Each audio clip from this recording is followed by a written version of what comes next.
Kolkata police কনস্টেবলের প্রিলি পরীক্ষার আর কিন্তু 2 মাসও বাকি নেই। আর যদি থাকে তো খুবই ভালো ব্যাপার, কিন্তু সময় নেই, সেই ভেবেই কিন্তু আমাদের প্রিপারেশন নিতে হবে। তো সুতরাং এই প্রিলি পরীক্ষায় আমাদের চাবিকাঠিটা কি হবে? মানে কে? কোনো চ্যানেল, কোনো টিচার, কোনো বই, না কে? আমি বলছি, নিজের চাকরির চাবিকাঠি তুমি নিজেই। কারণ চাকরির যে তালা সেটাকে ভেঙে নিজেকেই ঢুকতে হবে, চাকরি নিতে হবে। কারণ চাকরি কিন্তু কেউ দেয় না, চাকরি ছিনিয়ে নিতে হয়। তো তোমাদেরকে আগের পার্টে যেভাবে বলেছিলাম স্ট্র্যাটেজি রুটিন বুকস, সেইভাবে তো তোমাদের তো চলছে প্রিপারেশন, সেইভাবে ফলো করো। সঙ্গে কিছু জিনিস এক্সট্রা মেনটেন করতে হবে। কেন? কারণ স্পিড আনার জন্য, টাইম ম্যানেজমেন্টের জন্য, অ্যাকুরেসির জন্য। কারণ সামান্য ভুল হয়ে যাচ্ছে, সেই অ্যাকুরেসি আনতে হবে। কি কি প্র্যাকটিস বুক করব, তো সেই জিনিসগুলো কিন্তু একটুখানি খেয়াল রাখতেই হবে। তো তোমাদের অবশ্যই বলে রেখে 3টে সুখবর আছে। একটা সুখবর হচ্ছে কি, সেটা হচ্ছে কি বয়স 27 থেকে কি করা হয়েছে, ওয়েস্ট বেঙ্গল পুলিশের 30 বছর করা হয়েছে। 2 নম্বর হচ্ছে কি আবগারি দপ্তরে এএসআই পোস্ট এবার থেকে উচ্চ মাধ্যমিকের ওপর পাস তাদের ওপর কিন্তু রিক্রুট হবে। কারণ আগে কি ছিল, এটা প্রমোশন ছিল, এটা কিন্তু এখন পরীক্ষার মাধ্যমে হবে। 2 নম্বর 3 নম্বর হলো এর পরেও কিন্তু ডব্লিউবিপি তে প্রচুর পরিমাণে কিন্তু রিক্রুটমেন্ট হবে। সেটা কিন্তু ধৈর্য রাখতে হবে। এটার যেটা ইন্টারভিউ হচ্ছে এসব হয়ে যাক, জয়েনিং হয়ে যাক, তারপরে কিন্তু আবার 6,000 বা 8,000 এরকম কিন্তু একটা থাকবে। তো তার জন্য কিন্তু পেশেন্ট থাকতে হবে, ধৈর্য নিতে হবে। সরকারি কাজ যেমন লেটে হয়, ঠিক চাকরি পেতে গেলেও কিন্তু একটু লেট করেই নিতে হবে, তার জন্য ধৈর্য ধরতে হবে। তো প্রথমে যেরকম বলেছিলাম, টার্গেট তো রাখতেই হবে, একটু সিরিয়াস থাকতেই হবে, আর কিন্তু ধৈর্য পেশেন্ট থাকতে হবে। তো এখানে তাহলে আজকের ভিডিও শুরু করা যাক।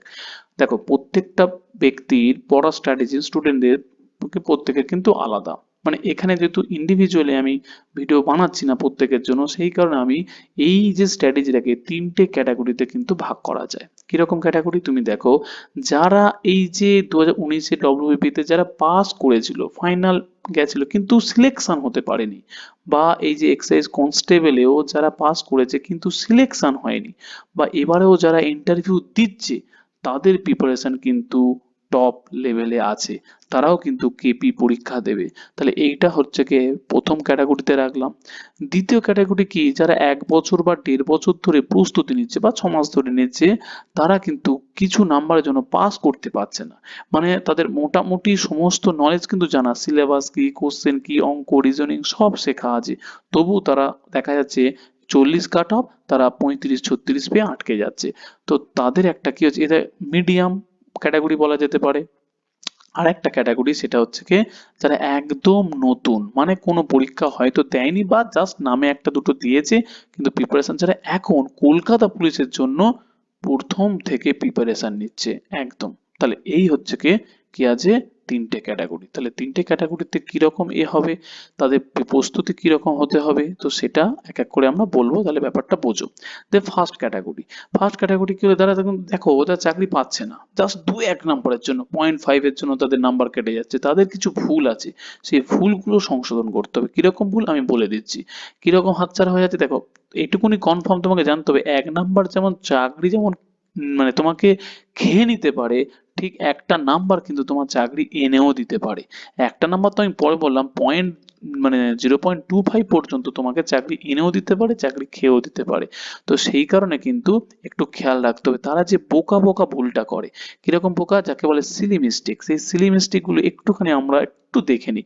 কিরকম তুমি দেখো, এরা প্রশ্ন পড়তে ভুল করে। এখন প্রশ্ন হচ্ছে কি, এরা আবার কিরকম কথা বলে, ভাই প্রশ্ন কেউ ভুল পড়তে, হ্যাঁ আমি একদম সঠিক বলছি, এই কথাগুলো কিন্তু আমার নিজের নয়।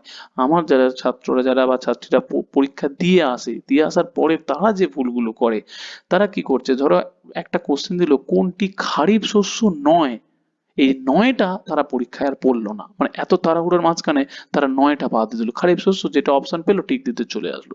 এরা অপশন গুলো ভুল করে পড়ে, মানে অপশনটাও ঠিকঠাক ভাবে চোখে দেখছে না, এরকম এত টেনশনে বা হাইপার টেনশন বা হচ্ছে গিয়ে কি বলা যেতে পারে, তাদের একটা ভেতর অন্যরকম কাজ করে না পরীক্ষার হলে। তো সেই অপশন না দেখে ভুল অপশন তারা চলে আসলো।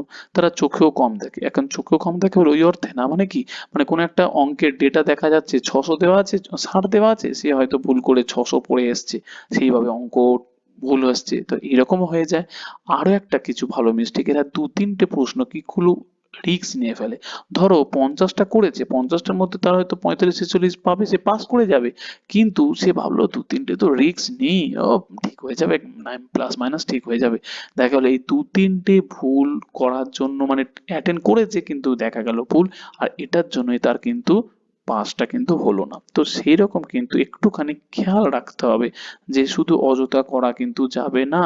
আর এই যে বলছি ফার্স্ট ক্যাটাগরি, এই ফার্স্ট ক্যাটাগরি কিন্তু শুধুমাত্র ফার্স্ট কিন্তু না, যারা এই সেকেন্ড ক্যাটাগরিতে পড়ছে বা একদম নমিস থার্ড ক্যাটাগরিতে পড়ছে, তাদেরও জন্য কিন্তু এই এই ভুলগুলো কিন্তু তাদের জন্য প্রযোজ্য। আর আমি যে সমাধানটা করে দেবো, সমাধানটাও কিন্তু তাদের জন্য কিন্তু প্রযোজ্য। ঠিক আছে, কারণ এই ভুলগুলো কিন্তু তোমরাও করবে, তোমরাও সংশোধন করে নাও। ঠিক আছে, তাহলে এইটা তোমাদের মনে রাখতে হবে যে কম্পিটিশন কোনোদিন কিন্তু অজানা প্রশ্ন মানে যেটা আনকমন বা কঠিন তার উপরে হয় না, জানা প্রশ্নের উপরে হয়, মানে যাকে বলে কমন কোশ্চেন তার উপরে কিন্তু হয়। কিরকম হয়, দেখো কোনো একটা স্টুডেন্ট সে 15-20 পাচ্ছে, যারা পায় আর কি 15-20 নাম্বার পাচ্ছে, তারা কিন্তু কোনোদিনও তোমার কম্পিটিটর নয়। আর যে স্টুডেন্ট গুলো 60-65 পাচ্ছে, তারাও কিন্তু তোমার কম্পিটিটর নয়, কারণ এরা এমনিই চাকরি পাবে আর এরা কোনোদিন পাবে না, এরা এমনিই ঘুরতে যায়। সুতরাং তোমার কম্পিটিটর কারা, যারা এই 35-36 নাম্বার পাচ্ছে, ধরো 40 কাট অফ যদি হয়, তাহলে এরা এইরকম পাচ্ছে, বা তোমার যারা এখন 45 পেয়েছে, 46 পেয়েছে, 47 বা 33, মানে যারা প্রিপারেশন নিয়ে যাচ্ছে, গ্রাফ তাদের বাড়ছে, তো কম্পিটিশন কিন্তু তাদের মধ্যে কিন্তু হবে। তো সেই কারণে এই অজানা জানা জিনিসগুলো কিন্তু ভুল করে আসলে চলবে না। তাহলে তাদের করণীয়টা কি, তাদের করণীয় হচ্ছে কি, শুধুমাত্র রিভিশন আর মক টেস্ট। এখন রিভিশন বলতে কি দেবো, দেখো রিভিশন বলতে যারা ফার্স্ট ক্যাটাগরি তাদের কনফার্ম নোটস বানানো আছে, আমি 100% শিওর তারা এই জায়গায় পৌঁছেছে, 2-1 নম্বরের জন্য পাস করতে পারছে না, তবুও আমি জানি যে তাদের কিন্তু নোটস বানানো আছে, তারা ডায়েরি মেনটেন করে। সেই নোটসের মধ্যে কি, সেই নোটসের মধ্যে হিস্ট্রি থাকে, নোটসের মধ্যে জিওগ্রাফি থাকে, সেই নোটসের মধ্যে কি বলবো পলিটি থাকে, মেন মেন যত, পলিটির মধ্যে যদি বলি মানে সংবিধান, সংবিধানের মধ্যে মেন মেন ধারা কোনগুলো আছে, সেই ধারার কি নিয়ে ধারা আছে, সেই রকম ভাবে তারা কিন্তু শর্ট নোট করে রাখে। প্লাস তারা কি করে রাখে, কারেন্ট অ্যাফেয়ার্সের উপরেও কিন্তু নোটস বানায়। তাহলে এইভাবে তারা হচ্ছে কি নোটস কিন্তু রিভিশন দিতে হবে। নোটস গুলো পরীক্ষার নোটস বানানো আছে এটাই করে ছেলেরা, যে ও পরীক্ষার আগে আমার খাতা বানানো আছে দেখে নেবো, তো কিন্তু না, তোমাকে একটা মান্থলি তোমার নিজের নোটস বানানো করে যেতে হবে নতুন করে, আর পুরাতনগুলো দেখে যেতে হবে। শুধু এইটা নয়, তুমি নোটস তোমার যেগুলো আছে ম্যাথের ওপরে যে নোটস আছে, যেমন তোমার ধরো কোনো ট্রিক্স আছে, কোনো পার্টিকুলার ম্যাথের উপরে ট্রিক্স আছে, কোনো ফর্মুলা আছে, সেগুলো কিন্তু তোমাকে রিভিশন দিতে হবে। তারপরে ধরো 1 থেকে 25 পর্যন্ত নাম সংখ্যার হচ্ছে কিউব মুখস্থ করতে হবে, 1 থেকে 40 তার স্কোয়ার মুখস্থ করতে হবে, নামতা 1 থেকে 25 তার নামতা মুখস্থ করতে হবে। মুখস্থ মানে কি, রিভিশন, রিভিশন দিতে হবে। এটাই হচ্ছে কি রিভিশনের মধ্যে। এরপরে তো যদি যাই আমি মক টেস্ট, তাহলে মক টেস্টে আমরা তাহলে এবারে কি করব, মক টেস্ট হচ্ছে কি, দেখো তুমি মক টেস্ট দিলে, দেওয়ার পরে তুমি যে কোশ্চেন গুলো পারছো না সেগুলো তোমরা কি বলো তা জানার চেষ্টা করো না, এটা সবচেয়ে বড় ভুল। কারণ তুমি ধরো আমি অঙ্কের কথা বলছি, আমার যে টেলিগ্রাম চ্যানেল আছে, তুমি অঙ্কটা পারোনি, তাহলে সেই তুমি টেলিগ্রামে পাঠিয়ে দিলে, আমি সলভ করে দিলাম। বা রিজনিং যেগুলো আছে সেগুলো তুমি কোথা থেকে করবে, জিকে যে পার্টটা আছে, তাহলে তোমাকে কিন্তু অন্য টিচারের কাছ থেকে বা যেখানে তুমি পড়ছো সেখান থেকে কিন্তু তোমাকে জেনে নিতে হবে, রিজনিং এর সলভটাও কিন্তু তোমাকে করে নিতে হবে। এই যে করে নাও না, সেটাই হয়ে যায় সর্বনাশের কাল আর কি। কারণ এই জিনিসগুলো তোমরা আর সেভাবে গুরুত্ব দাও না, বা এটা কি আর পড়বে, কিন্তু তা কিন্তু নয়, সেটা করলে হবে না। এরপরে যদি বলি আমি ম্যাথের ক্ষেত্রে মক টেস্ট, ম্যাথের ক্ষেত্রে তোমাকে দেখতে হবে যখন তুমি মক টেস্ট দিচ্ছ তখন পরীক্ষাতে দেখতে হবে যে অপশন টেস্টগুলো থেকে, অপশন টেস্ট দিয়ে কিভাবে তুমি অ্যান্সার করতে পারছো। তারপরে লামসাম যে ভ্যালু দিয়ে, লামসাম ভ্যালু বলতে কিরকম ব্যাপার, মানে অ্যাপ্রক্সিমেট যে ভ্যালুগুলো, অ্যাপ্রক্সিমেট তুমি মান বার করে যে অ্যান্সারগুলো করতে পারছো, তা বা লাস্ট ডিজিট দিয়ে যেভাবে তুমি অঙ্কগুলো সলিউশন, তোমার দরকার মোদ্দা কথা অ্যান্সার, শুধু অ্যান্সার না, সঠিক অ্যান্সার। তার মানে সেই সঠিক অ্যান্সারটা কিভাবে করছো, এইভাবে তোমার কিন্তু পুরো লম্বা প্রসেস দিয়ে তোমার ক্যালকুলেশন তাড়াতাড়ি হবে, তোমার স্পিড বাড়বে, তবে তোমার অ্যাকুরেসি আসবে। এই জিনিসগুলো কিন্তু তোমাকে করতে হবে।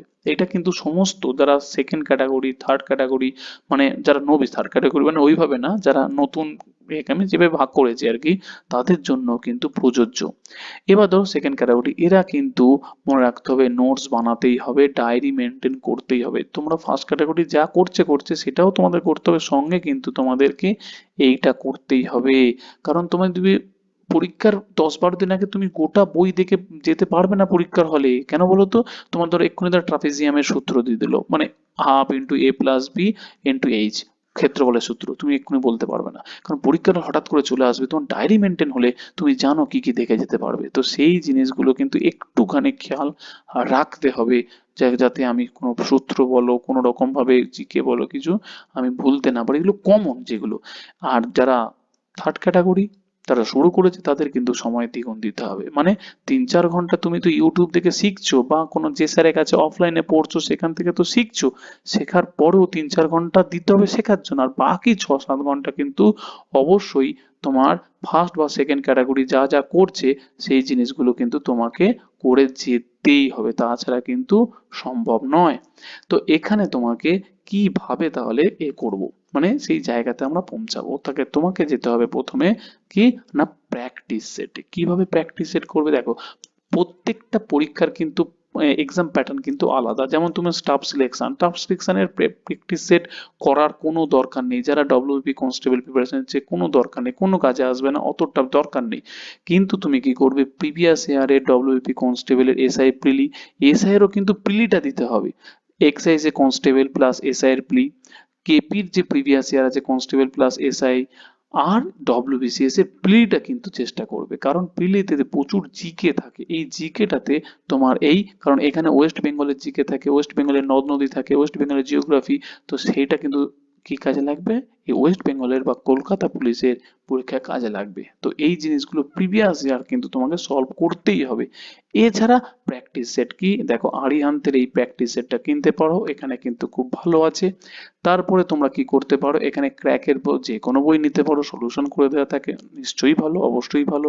তারপরে এই ক্র্যাক ডব্লিউবিসিএস, এইরকম ডব্লিউবিসিএস লেভেল একটা প্রিলির কিন্তু প্রিলিটা নিও। আমি অবশ্যই বলবো যারা কলকাতা পুলিশ দেবে বটে, তারা কিন্তু ডব্লিউবিসিএস এর একটা প্র্যাকটিস সেট কিনে নিও। তারপরে এইভাবে ফিরোজ শেখেরও কিন্তু ম্যাথামেটিক হোক যাই হোক একটা প্র্যাকটিস সেট কিনে নিও। তো এখানে বলে রাখি, এটা তো সকলের জন্য হলো। এবার যারা হচ্ছে কি নবিস, যারা তাদের কি করবে, তারা হচ্ছে কিন্তু একটু থিওরি পড়তে হবে। তাদের জন্য কি, এই ছায়া প্রকাশনের কিন্তু ভূগোল বইটা খুবই ইম্পর্টেন্ট কম্পিটিটিভ এক্সামের, কিন্তু এটা ছায়া কেরিয়ার বুক, এটা নিতে পারো। এখানে তুমি হিস্ট্রি নিতে পারো, এখানে প্রচুর কোশ্চেন আছে প্রিভিয়াস ইয়ারের, প্লাস তোমার থিওরি পার্ট, একটুখানি ডিসক্রিপশন দেওয়া আছে যাতে বুঝতে পারো, এখানেও তাই। ছায়া কেরিয়ার বুক এটা নিতে পারো। কনস্টিটিউশনের এই বইটাও খুবই ভালো, সামান্য হচ্ছে কি বুঝিয়ে দেওয়া আছে, আর প্রচুর কোশ্চেন আছে। এই বইটাও তোমার সংবিধানের, তাহলে বেসিক কনসেপ্ট তুমি পড়তে পারবে, জানতে পারবে, তাহলে তোমার কি হবে, সুবিধা হবে। সঙ্গে তোমার এটা কি আছে, ডব্লিউবিসিএস এই বইটা তো আছেই। তাহলে এইভাবে কিন্তু তোমাকে প্রিপারেশন নিয়ে অবশ্যই যেতে হবে, অবশ্যই যেতে হবে। কারণ তুমি এখানে জানো যে জিকে তাতে তোমার কি পড়তে হচ্ছে, হিস্ট্রি, এই হলো হিস্ট্রি, জিওগ্রাফি, পলিটি গেল। দেখো আমি সমস্ত কিছু লিখতে পারছি না, কিন্তু আমার কথাগুলো কিন্তু একটুখানি স্মরণ করে রেখে দিও, ঠিক আছে? এরপরে তোমার দাঁড়াও সায়েন্সের পার্টটা আছে, তাই তো, হ্যাঁ কি না? তাহলে এগুলো তো বলেছি, হিস্ট্রি, জিওগ্রাফি, পলিটি। তারপরে ধরো সায়েন্সের পার্টটা আছে, তা সায়েন্সের পার্টটাতে কি থাকছে, বায়োলজিও থাকবে, যেখানে তুমি হচ্ছে কি মাধ্যমিকের বই নিয়ে একটুখানি স্টাডি করতে পারবে, basic blood circulation system, nervous system. তারপরে তোমার কি আছে, ওই পুষ্টি, এই পার্টগুলো তো ইম্পর্টেন্ট। এবার তুমি বলো যে কি আছে, যে প্রথমে যে জিনিসগুলো শুরু হচ্ছে এখন, মন্ত্রী বা রাজ্যপাল যে চেঞ্জ হয়েছে সেইটা দিয়ে শুরু করতে পারো। তারপর তোমার আরেকটা কি হচ্ছে, ধরো নিউ স্কিম মানে বুঝতে পারছো, রাজ্যের স্কিম বা সেন্ট্রালের যে স্কিম সেটা দিয়ে শুরু করতে পারো। তারপরে তুমি আর্ট অ্যান্ড কালচার, সেটা দিয়ে শুরু করতে পারো। তারপরে তুমি করতে পারো নিউ অ্যাপয়েন্টমেন্ট যেগুলো হচ্ছে, সেই অ্যাপয়েন্টমেন্ট গুলো সেইগুলো করতে পারো। তারপরে তুমি এটাও করতে পারো যে উইকলি ম্যাগাজিন তোমরা ফলো করতে হবে, উইকলি ম্যাগাজিন, সেই ম্যাগাজিন থেকে নিয়ে যে কারেন্ট অ্যাফেয়ারেন্স গুলো কি করতে হবে, নোটস করে নিতে হবে, ব্যাস এখান থেকে। তো এইভাবে তোমরা জিকেটাকে স্টার্ট করো, স্টার্ট করতে করতে তবে না ধারাতে তোমরা চলে আসবে, অটোমেটিক্যালি ধারায় চলে আসবে। ক্লিয়ার? তারপরে মেন কথা হচ্ছে কি টাইম ম্যানেজমেন্টে তোমাদের একটা জিনিস আমি বলে রাখি, যে ম্যাথে ম্যাথে কিন্তু তোমাদেরকে রাখতে হবে কতক্ষণ না, ধরো 30টা কোশ্চেন, তাহলে 30টা কোশ্চেনের জন্য তোমাকে রাখতে হবে 20 থেকে 25 মিনিট। রিজনিং এর ক্ষেত্রেও তাই, সেখানেও থাকে 30টা কোশ্চেন, সেখানেও থাকবে 20 থেকে 25 মিনিট, আর বাকি পড়ে থাকলো জিকে, জিকে 40টা কোশ্চেন, সেখান থেকে থাকবে 10 থেকে 15 মিনিট, ব্যাস। তাহলে এই দুটো মিলিয়ে 45 থেকে 50 মিনিটে রাখতে হবে। 10 মিনিট, দেখো এক একটা জিকে করতে 10 সেকেন্ড করে সময় লাগে, বা 15 সেকেন্ড ধরে নিলাম, মিনিটে 4টে, মানে 40টা কোশ্চেন, মানে 10 মিনিটে কমপ্লিট। তো এখানে এই যে ম্যাথের যে আলাদা করে কোশ্চেন, সেই কারণেই কিন্তু আমি এই বইটা সাজেস্ট করছি, এই বইটা, কারণ আলাদা করে ম্যাথ প্র্যাকটিস সেট আছে, কারণ 25টা হয়তো ম্যাথ আছে, 25টা এক একটা এতে, তাহলে তুমি যখন 25টা বা 30টা ম্যাথ করছো, সেই ম্যাথটা তুমি যদি 20 থেকে 25 মিনিটের মধ্যে করতে পারো, তাহলে বুঝবে তোমার প্র্যাকটিস ঠিক আছে। আদারওয়াইজ যতক্ষণ না পর্যন্ত 30টা ম্যাথ তুমি 25 মিনিটের মধ্যে 20 মিনিটের করতে পারছো, ততক্ষণ কিন্তু হাল ছেড়ো না ভাই, তাহলে কিন্তু তোমার গল্প আছে। তাহলে সেইভাবে টাইম ম্যানেজ করতেই হবে। এরপরে তোমাকে যদি বলি রিজনিং পার্টটা 30টা কোশ্চেন, তুমি এমন একটা বই দোকানে গিয়ে প্র্যাকটিস সেট খোঁজো যেখানে রিজনিং আলাদা করে দেওয়া আছে। কেন বলো তো? কারণ পরীক্ষার হলে তোমার কিন্তু পুরো খিচুড়ি হয়ে থাকে। কিরকম খিচুড়ি হয়ে থাকে? তুমি একটা ধরো ক্র্যাকের বই কিনলে, তো এখানে প্র্যাকটিস সেটে কি থাকবে? পুরো 5টা রিজনিং, একটা জিকে, দুটো জিকে, 5টা, একটা একটা ম্যাথ, মানে কোনো ঠিক নেই তো, র্যান্ডম থাকে। তো সেই কারণে তুমি আলাদা করে যে ম্যাথটা যে তুমি 25 মিনিটে করতে পারছো, তুমি তো মেজারমেন্ট করতে পারছো না। তাই এখানে এমন একটা প্র্যাকটিস সেট কেন যেখানে ম্যাথটা আলাদা করে আছে, তাহলে তুমি টাইমটাকে তুমি বুঝতে পারবে যে 20 থেকে 25 মিনিটের মধ্যে করতে পারছো কি না। ক্লিয়ার? তো সেই জিনিসটা খেয়াল রাখতে হবে। অ্যাভয়েড, কি কি অ্যাভয়েড করবে? আগের পার্টে আমি যা যা অ্যাভয়েড করতে বলেছি সেইগুলো তো থাকবে, সঙ্গে আরেকটা জিনিস অ্যাভয়েড করতে হবে ভাই, সেটা হচ্ছে কি, কোথাও ওই ঘুরতে যাওয়া, বেড়াতে যাওয়া, 2-3 দিন ওই আত্মীয় স্বজনদের বাড়িতে, বিয়ে বাড়িতে গেল, বেশ আনন্দ ফুর্তি করে এলাম, পুজো আছে সামনে, সেগুলো কিন্তু পুরোপুরি ভাবে অ্যাভয়েড করতে হবে। কারণ যখন তুমি আনন্দ ফুর্তি করে আসবে না, আবার দেখবে ওই যে জায়গা থেকে ছেড়ে গেছিলে সেটা ধরতে, আর কোথা থেকে শুরু করবে সেটা ধরতে, আরো দেখবে 4-5 দিন সময় এমনিই খেয়ে গেছে, তাহলে এখানে প্রচুর সময় কিন্তু নষ্ট হয়ে যাবে। ক্লিয়ার? তো সেই কারণে আমি তাদেরকে বলছি যে এইভাবে একটুখানি মাথা ঠান্ডা রেখে কিন্তু তোমাদেরকে প্র্যাকটিস করে যেতে হবে। তারপর একটা জিনিস বলি, যে আমার কিছু স্টুডেন্ট যারা পড়তে আছে তারা বলে, স্যার সারা সপ্তাহে কি পড়ছি নিজেই কিছু বুঝতে পারছি না, স্যার সত্যি কিছু বুঝতে পারছি না। আমি বলছি, কাজ দিচ্ছি, পড়তে আসছে, তবুও কিন্তু তারা যে সারা সপ্তাহে যে আউটপুটটা তারা নিজেরাই মানে রিয়েলাইজ করতে পারছে না, যে স্যার সারা সপ্তাহে এগুলো কি পড়লাম, এই তো পড়েছি, এই পড়েছি, ও কিছুই তো হবে না স্যার, তার নিজেই ডিপ্রেস হয়ে যাচ্ছে। তো সেই রকম কিন্তু ব্যাপারটা নয়, আমি তাদেরকে একটা ফ্যাক্টর বলে দিয়েছি। একটা ফ্যাক্টর বলতে কিরকম, মানে কি বলা যেতে পারে, মানে একটা প্যারামিটার আর কি। কিরকম প্যারামিটার? তুমি সারা সপ্তাহের শেষে কত পেনের কালি, যে পেন আমরা ইউজ করি, সেই পেনের কালি কতটা তুমি ব্যবহার করেছো, আর কতটা খাতার পেজ নষ্ট করেছো। খাতার পেজ যে নষ্ট, নষ্ট মানে কি, মানে ম্যাথ করেছো, ব্যাস ফেলে দিয়েছো, কারণ ওই পেজ তো আর তোমার কাজে লাগবে না, শুধু প্র্যাকটিস। সেই কত পেজ নষ্ট করেছো তার উপরে তুমি নিজে থেকেই বিচার করতে পারবে। যেমন ধরো এরা আমার পেজ একটা দিচ্ছি, দেখো তোমাদেরকে যে আমি শুধু সলিউশন করে পাঠাই না, সব এরকম খাতায় প্র্যাকটিস করে, এই খাতা তো আর কোনো কাজে লাগবে না, হিসাব মতো তো খাতা নষ্ট, দিয়ে দিলাম। তো সেই রকম ভাবে রাফ পেজে শুধু র্যান্ডম অঙ্ক করে যা প্র্যাকটিস করেছো, এইভাবে সারা সপ্তাহে দেখো তোমার কাছে কত খাতা জমেছে, আর কত পেনের কালি তুমি নষ্ট করেছো, তবে তুমি নিজে থেকে রিয়েলাইজ করতে পারবে যে না, আমি সত্যি কিছু করেছি। ক্লিয়ার? তো এইভাবে তোমরা স্ট্র্যাটেজি নিয়ে কিন্তু এগো।